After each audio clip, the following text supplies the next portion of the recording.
বিসমিল্লাহির রহমানির রহিম। আমি আজকে চলে আসলাম ঠাকুরগাঁও হরিপুর উপজেলার পাঁচগুড়িয়া বনাম আটগুড়িয়ার মধ্যখানে। এদিক হচ্ছে আটগুড়িয়া, এদিক হচ্ছে পাঁচগুড়িয়া।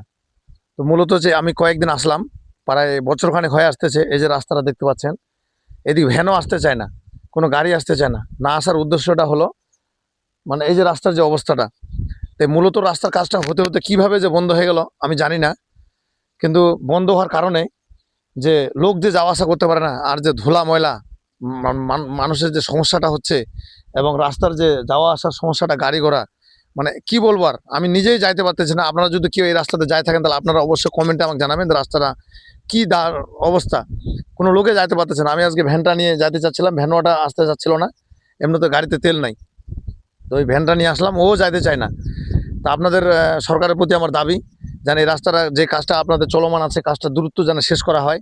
অনেকদিন হয়ে গেল, রাস্তাটা কী কারণে বন্ধ রাখছেন আমি জানি না, যেন কাজটা দ্রুত শেষ করা হয়। লোক যাওয়া আসা করতে পারতেছে না, খুব সমস্যা হচ্ছে। আপনাদের প্রতি এটা আমার দাবি, যেন রাস্তাটা দ্রুত কাজ শেষ করা হয়। আসসালামু আলাইকুম ওয়া রাহমাতুল্লাহি ওয়া বারাকাতুহু।